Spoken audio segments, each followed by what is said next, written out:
ఓ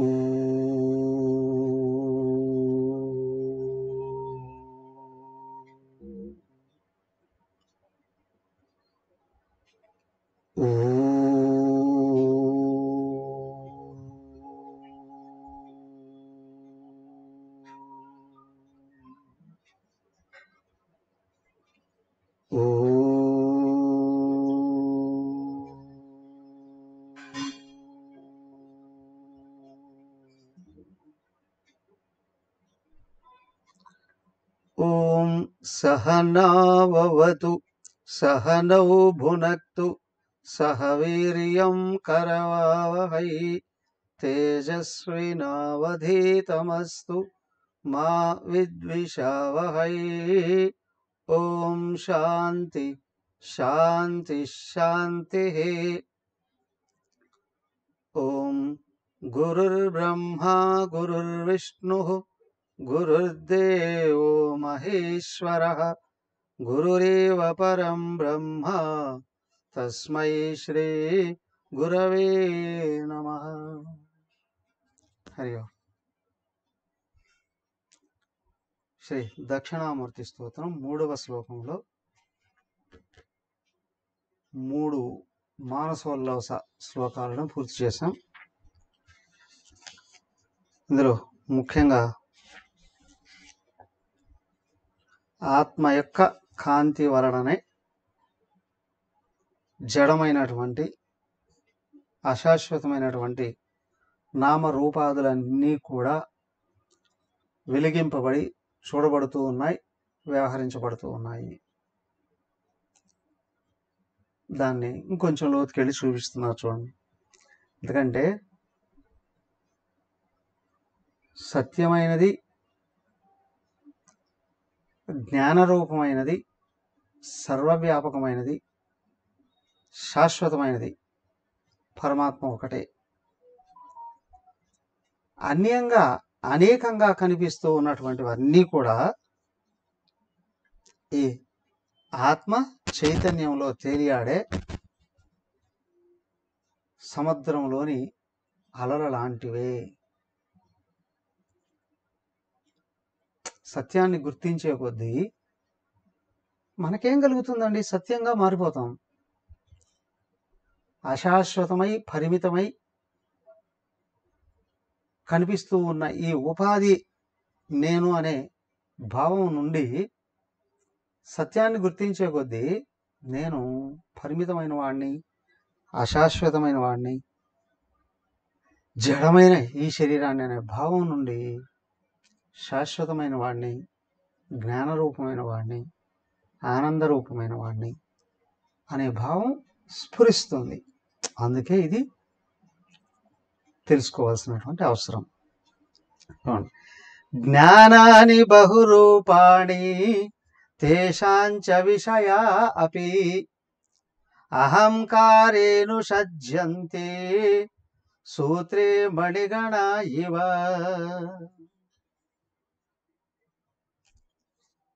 జ్ఞానాలు ఎన్ని రకాలండి?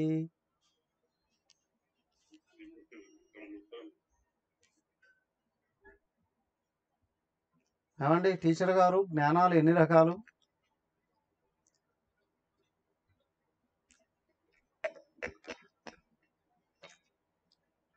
బహురూపాణి జ్ఞానాన్ని అనేక రకాలుగా కనిపిస్తున్నాయండి.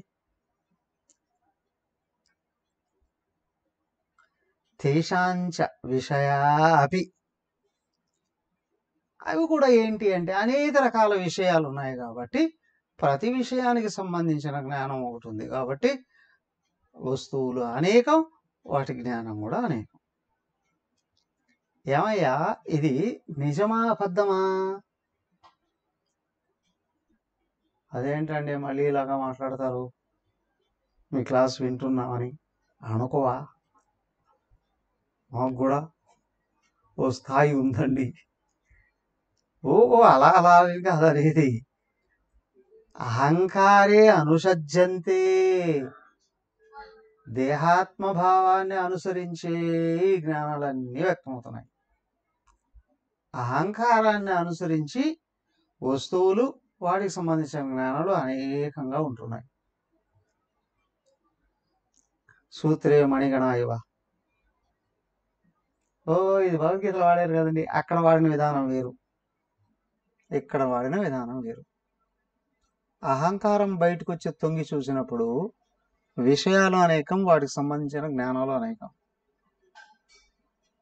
ఈ అహంకారం మీదనే ఆధారపడి ఉన్నాయి అవన్నీ కూడా. అహంకారం ఉంటేనే అవన్నీ తెలుస్తాయి. మన దేహాత్మభావం తొంగి చూస్తేనే విషయాలు అనేకంగా అనిపిస్తాయి. అదే దేహాత్మభావం లోపలికి వెళ్ళింది అని, సూక్ష్మ శరీరంలో కూర్చుంది అని అనుకోండి, బయట ప్రపంచమే కనిపించదు. కాబట్టి వాటికి సంబంధించిన జ్ఞానం కూడా లుప్తమైపోతుంది. అవునా? మేల్కో అన్నప్పుడు ఎన్ని విషయాల గురించి జ్ఞానం అయితే ఉందో, పడుకొని నిద్రపోతూనే ఆ వస్తువులు కనిపించట్లేదు, కాబట్టి వాటికి సంబంధించిన జ్ఞానం కూడా మాయమైపోతుంది, ఉండదు. ఇక కళలోకి వెళితే ఆ సూక్ష్మమైన కళా ప్రపంచానికి సంబంధించిన విషయాలు కనిపిస్తాయి, వాటికి సంబంధించిన జ్ఞానము వ్యక్తం. గాఢ నిద్రలోకి వెళితే స్థూల ప్రపంచము లేదు, సూక్ష్మ ప్రపంచము లేదు, వాటికి సంబంధించినటువంటి జ్ఞానం కూడా మాయమైపోతుంది, కనిపించదు. చూపించగలవా గాఢ నిద్రలో ఏ జ్ఞానం ఉందో నీకు? 100 మంది పడుకున్నారండి ఒక చోట, ఒక హాల్లో. డాక్టర్లు, లాయర్లు, కలెక్టర్లు, ఇంజనీర్లు, పోలీస్ ఆఫీసర్లు, టీచర్లు, అనేక రకాలుగా అందరూ పడుకున్నారు. పడుకొని గాఢ నిద్రలోకి వెళ్ళినప్పుడు ఎవరికి సంబంధించిన జ్ఞానము అసలు అస్తిత్వమే కలిగి లేదు, మాయమైపోతుంది. ఎవరి జ్ఞానమో మిగిలి ఉండదు అక్కడ. ఎందుకు?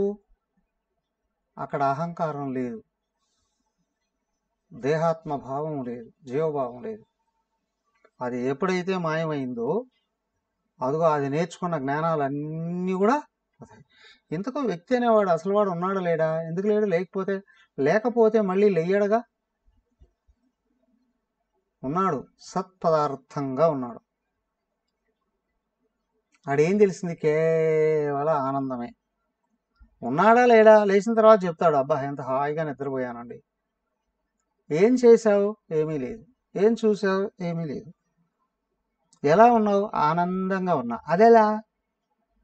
ఎస్, నాకు తెలుసు. నుండి తెలుసుకున్నావా? తెలుసుకున్నావా? లేకపోతే ఎట్లా తెలుస్తుంది? ఉన్నా. ఎలా? ఆనందంగా ఉన్నా, ఆనందమే అయి ఉన్నా.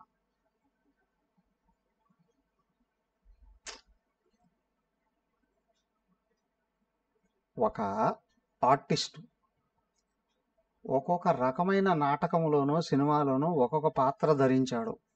దానికి సంబంధించిన జ్ఞానాన్ని కూడా బై హార్ట్ చేశాడు, దాన్ని చక్కగా ప్రదర్శించాడు. దాని నుండి బయటకు వస్తున్నాయి, దాన్ని మర్చిపోతాడు. ఎన్ని పాత్రలు ధరించాడు? అవన్నీ నిజమా అబద్ధమా? ఫ్లక్ తెలుసు వాడికి, ఆడించిన వాడికి తెలుసు, ఆడిన వాడికి కూడా తెలుసు. కానీ వీడికి తెలుసు నేను ఇంకొక వాడిని అని. అలాగే ఇక్కడ కూడా ఏంటంటే ఈ రెండో విషయం తెలియట్లేదు, నేను ఎవరో విషయం మర్చిపోతున్నాం బయటకు వచ్చిన తర్వాత దేహంతో తాదాత్మ్యం చెందడం వలన. అందుకే అనేక రకాల విషయాలు, వాటికి సంబంధించిన జ్ఞానాలు కూడా అనేకంగా కనిపిస్తున్నాయి. ఈ అనేకము అనబడే జ్ఞానం అంతా కూడా జడ వస్తువులకు సంబంధించిందే. కాబట్టి అయ్యా, ఇది అహంకారం మీద మాత్రమే ఆధారపడింది.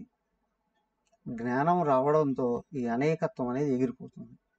మరి అన్ని వస్తువులు కనిపిస్తే కనిపించవచ్చు, కానీ ఒక స్వరూపం యొక్క అనేక రకాల వ్యక్తత్వమే ఇదంతా అని తెలుస్తుంది. పడుకొని నిద్రపోయేవాడే కళలో అన్ని రూపాలు ధరించింది. అలాగే నిజానికి ఉన్నవాడే అన్ని నామరూపాల్లోనూ ఉన్నటువంటి వాడు. ప్రకాశ భిన్నమేవైతతు విశ్వం సర్వస్య భాసతే లహరీ బుద్బుదాదీన్యాం సలిలాన్న పృథక్ స్థితి.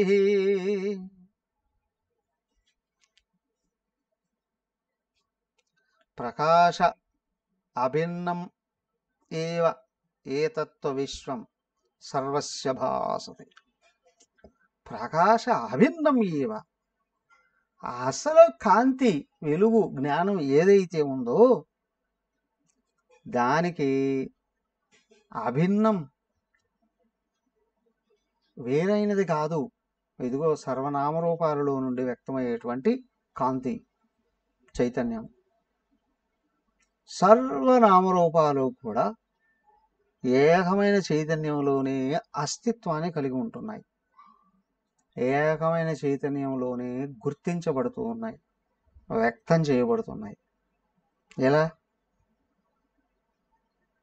బుద్బుదాదీనాం సలిలాతన పృథక్ స్థితి లహరీ బుద్విదాదీనాం. అలా కదులుతున్న అలలు, నీటి బుడగలు ఏవైతే ఉన్నాయో సలిలాతన పృథక్ స్థితి, ఆ నీటి కంటే వేరుగా అస్తిత్వాన్ని కలిగి లేవు. కానీ మనం ఏం చేస్తాం? నీరే కదులుతుంది రకరకాల విన్యాసాలతో. ఏమంటావు? అలలు వస్తున్నాయండి, నీటి బుడగలు కదులుతున్నాయండి. లేదా ఒక రాయి వేస్తే అలాగా అలలు ఏమవుతాయి? చక్రంలాగా కదులు. నీటి వేగం పెరిగింది అంటే సుడిగుండం లాగా కూడా కావచ్చు. చిన్న అలలు, పెద్ద అలలు, నీటి బుడగలు, అనేక రకాలుగా పేర్లు పెట్టి వాటిని పిలుస్తూ ఉన్నాం. ఒకదాన్ని ఇంకొక పేరుతో పిలిస్తే హే అది కాదు ఇది అని చెప్తాం, స్పష్టంగా అథారిటీగా చెప్తాం. కానీ అవన్నీ నీటికంటే వేరుగానే కాదు. అలాగే కనిపించే యావత్తు బ్రహ్మాండం ఆత్మ చైతన్యం కంటే అన్యం కాదు, ఉండడానికి వీలు లేదు.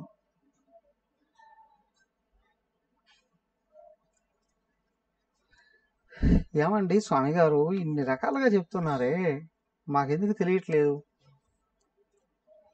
మాకెందుకు కనిపించట్లేదు? కారణాలు రెండు. ఒకటి, దృష్టి ఎప్పుడు బహిర్ముఖంగానే ఉంటుంది.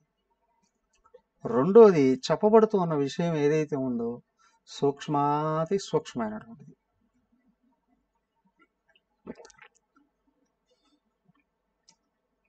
మేము నమ్ముతున్నామండి, అయినప్పుడు కూడా మనసు ఆగదు,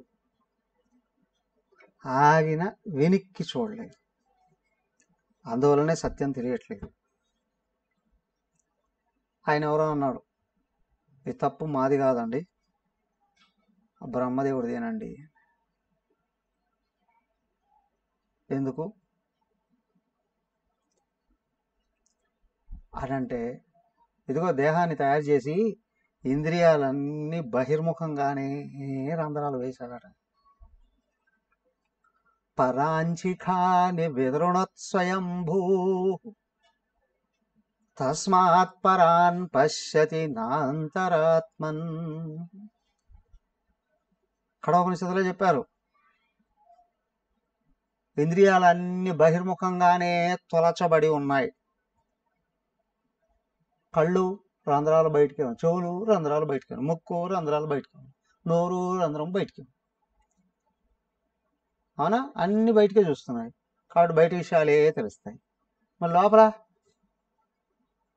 కశ్చిద్ధీర, ఒకనొక ధైర్యవంతుడు, వివేకవంతుడు ఉన్నాడే, ఇంద్రియాలని నిగ్రహించి దృష్టిని అంతర్ముఖం చేసి సత్యాన్ని గుర్తిస్తాడు.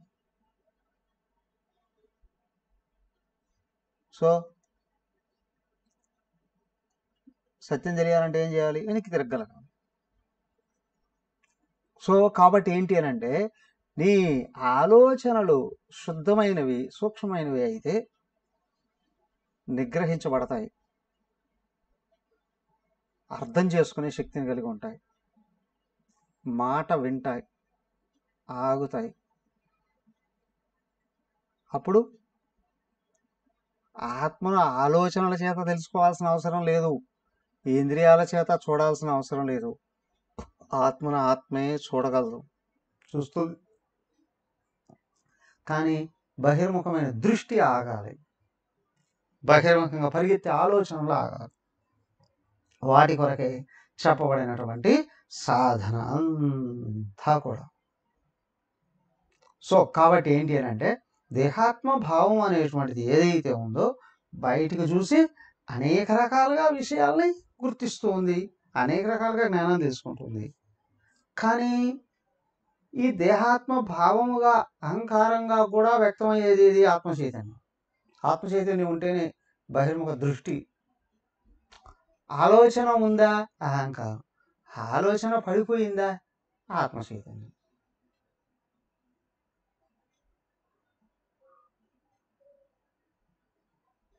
ప్రకాశ అభిన్నం ఏవ ఏతత్వ విశ్వం సర్వం భాసదే. వెనకల కేవలం ప్రకాశం మాత్రమే ఉంది, దానిలోని ఇవన్నీ వ్యక్తమవుతున్నాయి. ఎందుకండి?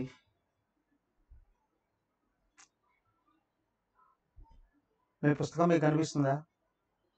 మీ ఇంట్లో వస్తువులన్నీ కనిపిస్తున్నాయా? మీ దేహం కూడా కనిపిస్తుందా? ఎలాగా? లైట్ ఆఫ్ చేయండి చూద్దాం. ఏం కనిపించు, అవునా? ఏ వస్తువులు కనిపించు. ఎక్కడ కనిపిస్తున్నాయి? వెలుగులో కనిపిస్తున్నాయా? వెలుగు వలన కనిపిస్తున్నాయా? వెలుగులోనే ఉన్నాయి, అవునా? Okay okay okay. ఏమండి స్వామి గారు, పగలైతే లైట్ ఆఫ్ చేసినా కనిపిస్తాయి కదా అండి. ఆ పగలో న్యాచురల్ లైట్ ఒకటి ఉంది కదా, అందుకే ఈ లైట్లన్నీ ఆఫ్ చేస్తున్నాం, అవునా? అనంతమైన ప్రకాశ స్వరూపం సూర్యుడు అక్కడ ఉన్నాడు కాబట్టి ఆ వెలుగులో విశ్వం అంతా గోచరిస్తూ ఉంది. ఓకే, ఇవన్నీ ఓకే. కానీ లోపల నుండి చైతన్యం కానీ బయటికి రాకపోతే అక్కడ సూర్యుడు ఉన్నాడు అని తెలియదు, ఇక్కడ బల్బు ఉంది అని తెలియదు, ఇక్కడ వస్తువులు ఉన్నాయి అనే విషయం కూడా తెలియదు. సూర్యుడు కూడా ఎవరివైనా వెలుగుతున్నాడు. తస్య భాష సర్వం ఇదం విభాతి. సూర్యుడు కూడా లోపల ఉన్న ఆత్మచేతనే వెలిగించబడుతూ ఉన్నాడు. సూర్యుడు కూడా ఈ లోపల నుండి బయటకు వచ్చినటువంటి ఆత్మచేతనే తెలుసుకోబడుతున్నాడు. ఎంత ఉందయ్యా ఆత్మ? అనంతం. ఆకాశం అంతా 4 రెట్లుంది. మరి ఈ సూర్యుడు కనిపిస్తాడు, ఆయనగా కనిపించడు. పంచభూతాల్లో 3వదే ఇది, అగ్ని స్వరూపం కాబట్టి కనిపిస్తుంది.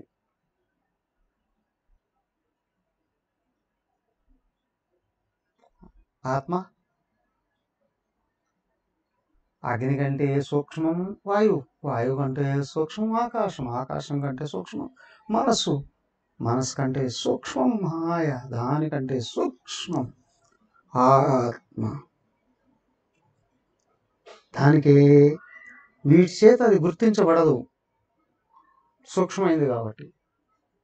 మరి ఇంకెలా గుర్తించబడుతుందండి? ఏ దాని సపోర్ట్ అవసరం లేదయ్యా. ఆత్మ జ్ఞాన స్వరూపం, వెలుగు స్వరూపం కాబట్టి ఆత్మను ఆత్మే గుర్తించగలదు, వేరే ఏమీ అవసరం లేదు. అప్పుడు తెలుస్తుంది. ఆత్మలో కూర్చొని చూస్తే అనంతమైన ఆత్మలో బ్రహ్మాండం అలాగా సముద్రంలో అలల్లాగా కదులుతూ ఉంది.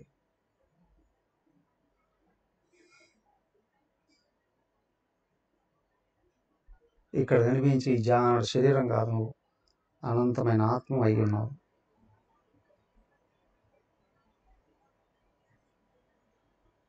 శ్రద్ధస్వ నమ్ము. నమ్మే కొద్ది మనసు కరిగిపోతుంది, నిజం గోచరం అవుతుంది. జానామీత్యేవ యజ్ఞానం భావనా విశ్వవర్తతే, భావనా విశ్వవర్తతే జ్ఞాతం మయేతి తత్పశ్చాత్ విశ్రామ్యత్యంతరాత్మని. జానామి ఇది ఏవ యత్ జ్ఞానం భావానాం విశ్వవర్తతే. ఇదిగో ఇక్కడ నామరూపాలు ఏవైతే ఉన్నాయో భావానాం విశ్వవర్తతే, ఈ బ్రహ్మాండంలో వ్యక్తమై కనిపిస్తూ ఉన్నటువంటి నామరూపాలు ఏవైతే ఉన్నాయో జానామీతి వేత్త జ్ఞానం, తెలుసుకుంటున్నాను అనే జ్ఞానం ఏదైతే ఉందో, అవునా? ఇక్కడ రెండు, తెలుసుకుంటున్నాను, తెలుసుకునేవాడు జ్ఞాత, అవునా? తెలుసుకోబడుతున్నది ఏది?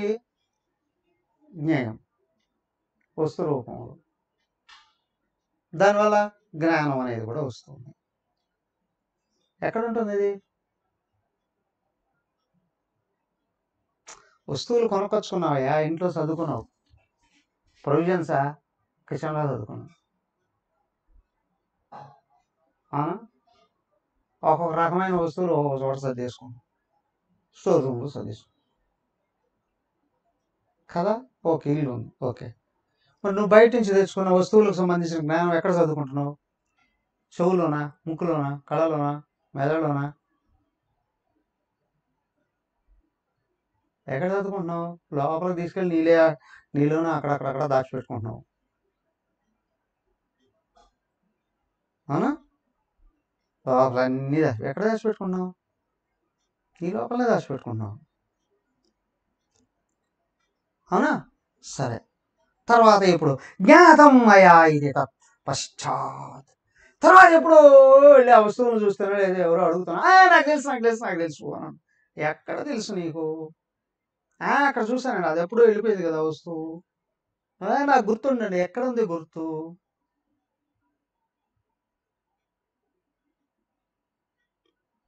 మాస్టర్ చెప్పిన పాఠం అంతా నోట్స్లో రాసుకున్నానండి, ఓకే. తర్వాత దాన్ని తీస్తూ ఉంటే నాకు గుర్తొస్తుందండి. మాస్టరు వేరే, ఆయన చెప్పిన పాఠం వేరే, నువ్వు రాసుకున్న నోట్స్ వేరే. నువ్వు ఉంటేనే కదా అది మళ్ళీ చదివి గుర్తించేది, అవునా? నువ్వు ఉంటేనే కదా. కళతో చూసావు కదండి, కళతో దాచిపెట్టుకున్నావా? బుద్ధితో అర్థం చేసుకున్నానండి, బుద్ధి ఎక్కడ ఉంది? దాంట్లో దాచిపెట్టుకున్నావా? బుద్ధి అనేది పనిచేసేటప్పుడే కదా తెలియబడేది, అవునా? బుద్ధి పనిచేయడం ఆగిపోయిందంటే అసలు లేదు అక్కడ. మరి ఎక్కడ దాచిపెట్టుకున్నావు? ఓకే, నువ్వు కళతో చూస్తావా, మనసుతో చూస్తావా, బుద్ధితో చూస్తావా? కానీ నువ్వు గుర్తిస్తున్నావు. నువ్వు వాటిని గుర్తించేది జ్ఞాతం మయా ఇది తత్సర్వ తత్పశ్చాత్ విశ్రామ్యతి అంతరాత్మని. అలాగా నేను తెలుసుకుంటున్నాను అనేటువంటి వాడు ఎక్కడున్నాడు?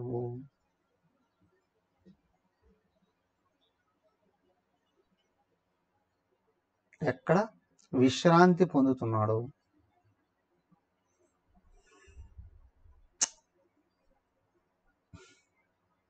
తెలుసుకుంటున్నాను అనేటప్పుడు వ్యక్తమయ్యే ఇంద్రియాలన్నీ ఎక్కడికి వెళ్ళి ఉంటూ ఉన్నాయి? తెలుసుకోబడినటువంటి విషయ జ్ఞానం ఎక్కడికి వెళ్ళి దాచిపెట్టబడుతుంది? ఇదిగో ఈ నేను అనేవాడు ఒక్కడ లేకపోతే ఈ సర్వస్వం మా.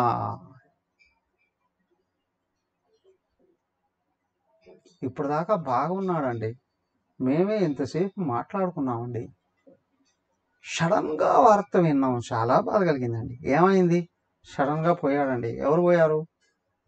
బాడీ ఉంది అక్కడే, ఆ ఇల్లు ఉంది, వాకిలు ఉంది, బాడీ ఉంది, అన్నీ ఉన్నాయి. ఎవడు పోయాడు?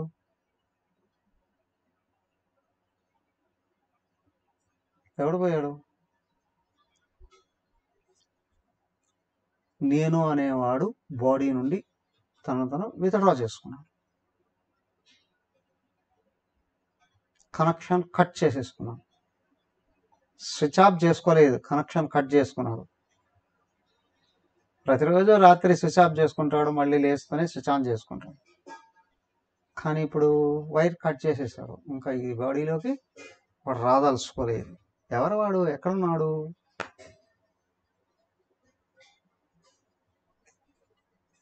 Operation success but patient diet అన్నాడు డాక్టర్.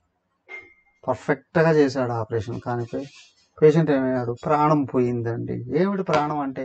గాలే కదా, ముక్కులో నుండి గాలి లోపలికి వచ్చి లోపల ప్రాణాలుగా మారుతూ ఉంది, బాడీని అంతటినే నడిపిస్తుంది. మళ్ళీ ముక్కులోంచి పంపు పెట్టి గాలి కొడితే లేచి కూర్చుంటాడా? గాలి వస్తుంది, పొట్టలు వేయచ్చు, కానీ వ్యక్తి లేచి కూర్చోలేడు. ఎందుకు? అసలైన వాడు వదిలేశాడు, వాడు వేరు. సో కాబట్టి ఏంటి అని అంటే ఇక్కడ జ్ఞాతం మయా ఇది తత్పశ్చాత్ విశ్రామ్యతి అంతరాత్మని. నేను తెలుసుకుంటున్నాను అంటున్నవాడు అనుకుంటున్నాడు ఎవడైతే ఉన్నాడో వాడు తనలో తను అనుకుంటున్నాడు, అంతరాత్మలో విశ్రమిస్తున్నాడు. కాబట్టి ఈ విషయాలన్నీ మరుగుపడిపోతున్నాయి. వాడు పూర్తిగా ఈ దేహాన్ని వదిలేశాడు, ఏమీ తెలియవు. సో బాగా గుర్తించు, వ్యక్తి అంటే ఈ శరీరం కాదు, ఇంద్రియాలు కాదు, ప్రాణాలు కాదు, మనసు కాదు, బుద్ధి కాదు, వీటికి అన్యంగా ఉన్నాడు, అనంతంగా ఉన్నాడు, శాశ్వతంగా ఉన్నాడు. శాశ్వతంగా ఉంటే ఎందుకు చచ్చిపోతాడండి? దేహం చచ్చింది, ఆయన వ్యక్తం కావట్లేదు అంతే. దేహానికి టైం అయిపోయింది, ఎక్స్పైర్డ్. ప్రపంచంలో తయారు చేయబడే ప్రతి వస్తువుకు ఎక్స్పైరీ డేట్ ఉంటుందా లేదా? కదా. కాబట్టి మనిషిని కూడా అన్నారు ఎక్స్పైర్డ్ అంటే ఏమని, డేట్ అయిపోయిందండి, అవుట్డేటెడ్ కదా, అయిపోయిందండి, ఈయనకి టైం అయిపోయిందండి. ఎవరికి? లోపల ఉన్న ఆయన కాదు, బయట ఉన్న శరీరానికి.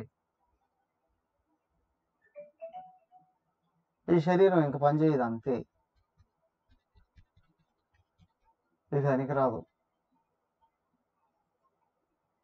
రిపేర్ చేసుకోవచ్చు కదండి, టైం ఉంటే రిపేర్ చేసుకోవచ్చు. అందుకే కదా ఆపరేషన్ సక్సెస్ అయిన పేషెంట్ డైడ్ అన్నారు. ఎందుకని? రిపేర్ అయితే చేసావు, కానీ దానికి టైం లేదుగా, వెళ్ళిపోయింది. అది పనికి రాదు, ఇంకా వస్తూ శిథిలం అయిపోతుంది, కనిపించకుండా పోతుంది. సో బయటికి తొంగి చూసి దేహాత్మభావమేమో అనేకంగా చూసి, అనేకంగా తెలుసుకొని, అనేకంగా కనుక్కొని గ్రహిస్తూ ఉంటే, కానీ ఆ లోపల ఉన్నాడే ఒక్కడే అయ్యండి, ఒక్కడే వెలిగిస్తూ, ఒక్కడే వ్యక్తం అవుతూ, ఒక్కడే తెలియబడుతూ, ఒక్కడగానే ఉంటున్నాడు. నిజాన్ని గుర్తిస్తే ఒక్కడు తెలియబడతాడు.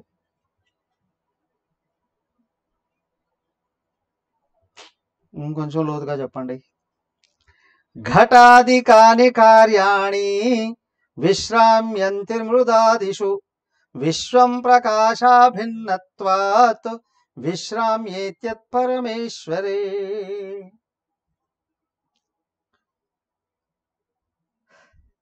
ఘటాదికాని కార్యాణి మృదాదిషు విశ్రామ్యంతి. ఘటము కుండ మొదలైనటువంటి వస్తువులన్నీ ఏవైతే ఉన్నాయో, కార్యాలు ఏవైతే ఉన్నాయో, మృదాదిషు విశ్రామ్యంతి, మళ్ళీ మట్టిలో వెళ్ళి కలిసిపోతున్నాయి.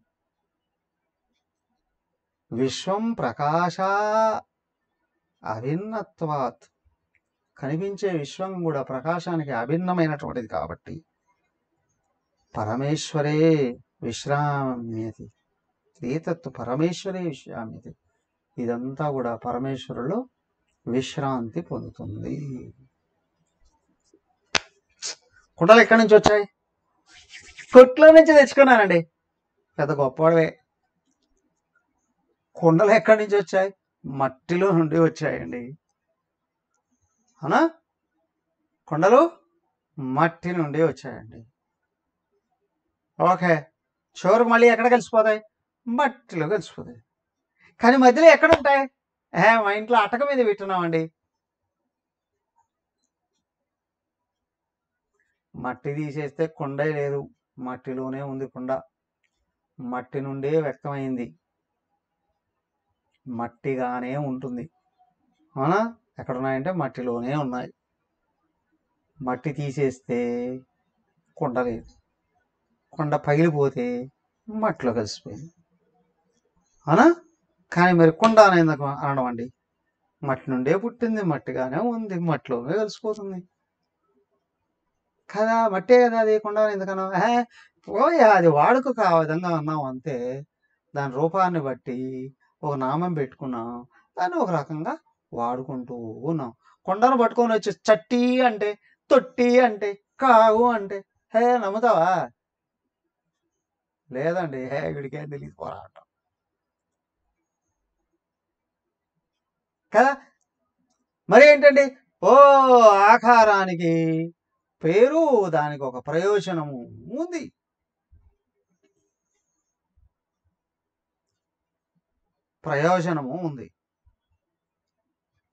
కానీ చివరికి ఏమవుతాయి? ఎక్కడి నుంచి వచ్చాయో అక్కడికే వెళ్తాయి.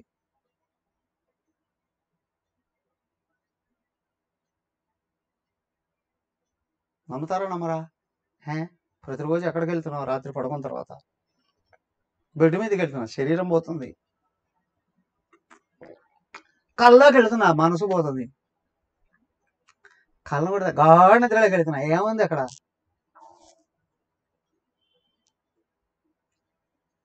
శరీరం పనిచేయట్లేదు అంతే బయట, కానీ లోపల జీవుడు ఈశ్వరుడిలో కలిసిపోయాడు.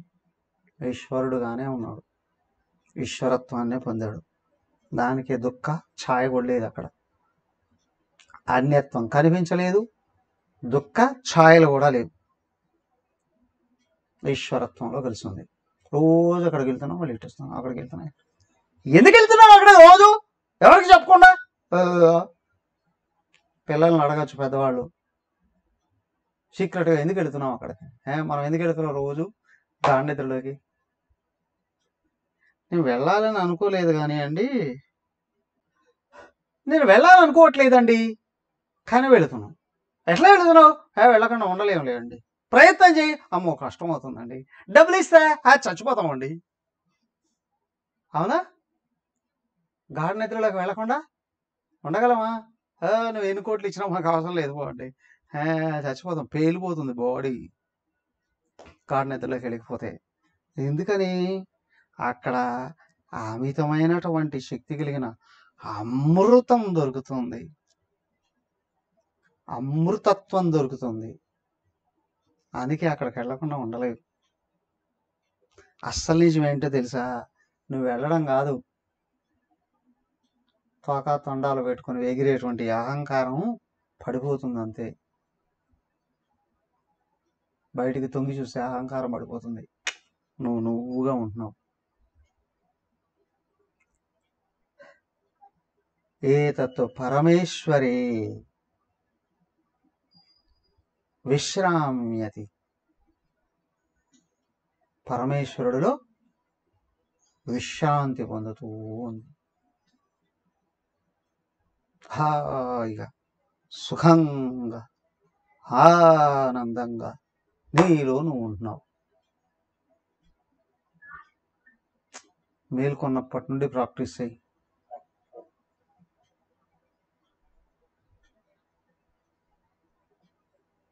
నువ్వు మేల్కొన్నప్పుడే ప్రాక్టీస్ చేయి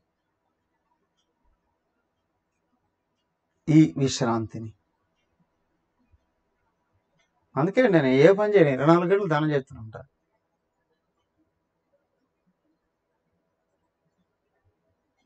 ధ్యానం ప్రాక్టీస్ ఏకాంతంగా చేయాలి. చేసిన తర్వాత అక్కడ ఏది గుర్తించావో దాన్ని గుర్తు పెట్టుకొని వ్యవహరించాలి. ధ్యానంలో కూర్చొని ఆలోచించుకోవడం, పనులలో కూర్చొని ధ్యానం చేస్తానడం చేతగానితనం. వ్యవహారాలు చేస్తూ చేస్తూ చేస్తూ ఉండగానే మనసుని శుద్ధం చేసుకొని ధర్మాచరణ ద్వారాగా మనసుని సూక్ష్మంగా మార్చుకొని వేదాంత విచారణ ద్వారాగా ఉపశమింపచేయి. ఇక్కడే గుర్తిస్తావు. దేహం ఉండగానే నేను నువ్వు గుర్తిస్తే జీవన్ముక్తుడివి అనబడతావు.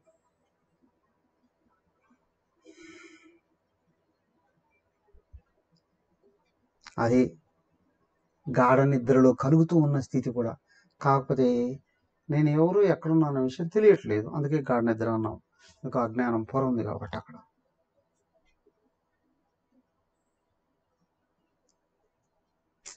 అక్కడికి వెళ్ళి చూస్తే తెలుస్తుంది ఏంటి ఈ నేను అనే దాంట్లోనే మొత్తం బ్రహ్మాండం అంతా అలలాగా కదులుతూ ఉంది.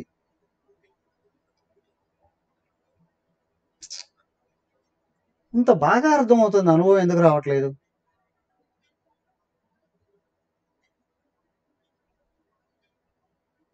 స్వగతే నైవ కాళిమ్నా దర్పణం మలినం యథా అజ్ఞానేనావృతం జ్ఞానం తేన ముహ్యంతి జంతవః.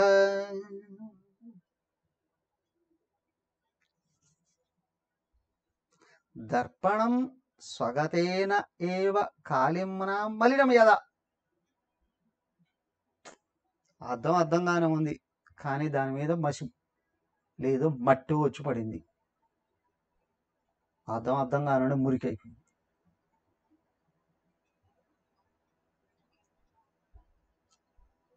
అర్థం దేనైనా వ్యక్తం చేస్తుందా ఇప్పుడు? ఇలా జ్ఞానం అజ్ఞానేన ఆవృతం. జ్ఞానస్వరూపమైన ఆత్మ అజ్ఞానం చేత మలినమై ఉంది. తేన జంతవః ముహ్యంతి. అందువల్లనే ఈ జీవరాశులు మోహంలో పడుతున్నాయి. అవునంటే ఎదురుగా ఉన్నది నిజమేమో అనుకోండి. ఎవరు ఎప్పుడు ఎక్కడ దేనికోసం ప్రయత్నం చేసినా సుఖ ఆకాంక్షే ఉంటుంది. కానీ అది అజ్ఞానం అండి. సుఖం నువ్వే అయి ఉన్నావు.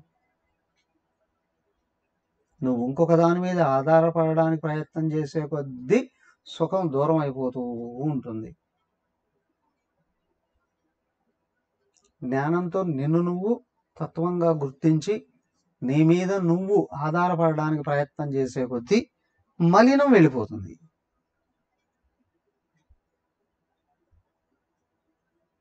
దానికి ఎంత చక్కటి ఉదాహరణ ఇంతకుముందు చెప్పారు. ఏది? నీటిలో అలల్లాగా, నీరే కదులుతుంది అలల్లాగా అని. ఓకే, మాకు అది విషయం స్పష్టంగా అర్థమవుతుందండి. మరి ఇక్కడికి వచ్చేటప్పటికి అంతా ఒకటే అనే విషయం అర్థం కావట్లేదండి. ఎస్ బాగా గమనించి చూడు. కారణం ఏంటంటే అద్దం మీద మురికి పడ్డట్టు. ఎక్కడ పడింది మురికి? లేదండి, మేము రోజుకు 2-3 సార్లు స్నానం చేస్తాం, 4-5 సార్లు ముఖం కడుక్కుంటాం, 2 సార్లు బట్టలు మార్చుకుంటాం. ఇంకొంతమంది అనొచ్చు చక్కగా ముఖం ఫ్రెష్గా పెట్టుకుంటాం, ఏదో మేకప్ చేసుకుంటాం అని కూడా అనొచ్చు. ఈ మురికి పడింది అంతఃకరణలో.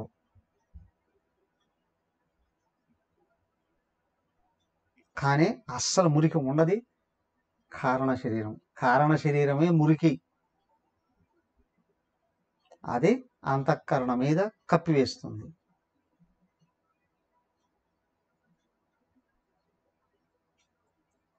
దేహాత్మభావం కలిగినప్పుడు జీవుడు సూక్ష్మ శరీరం నుండి వ్యక్తమవుతున్నాడు. ఆత్మభావం కలిగిన జీవ చైతన్యం కారణ శరీరం కంటే కూడా వెనక నుండి చూస్తాడు.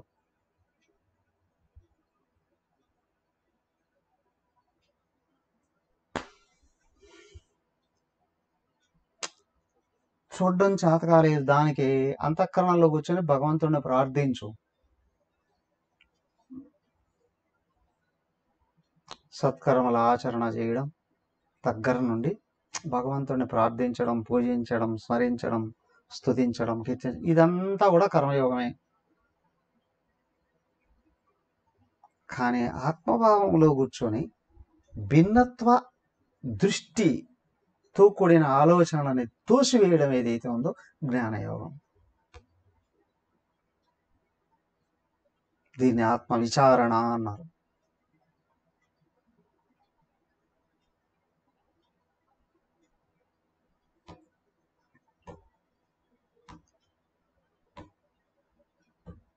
గురువు చెప్పినట్టు చెయ్యి, ఓకే. తర్వాత గురువు చూపిస్తున్నట్లు ఉండే శక్తి వస్తుంది.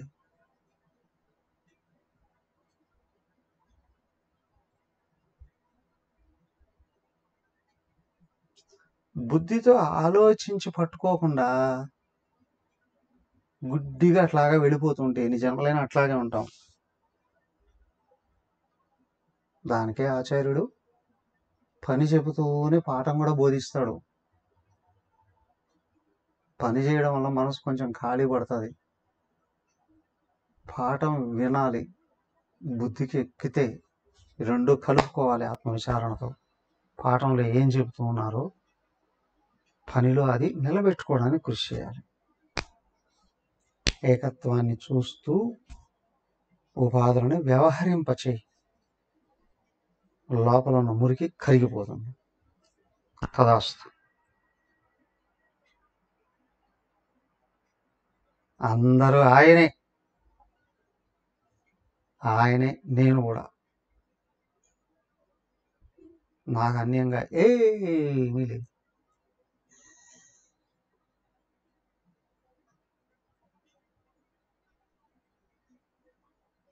ఇంకెక్కడిది మోహం? అంతా సుఖమే, అంతా జ్ఞానమే. హరి ఓం.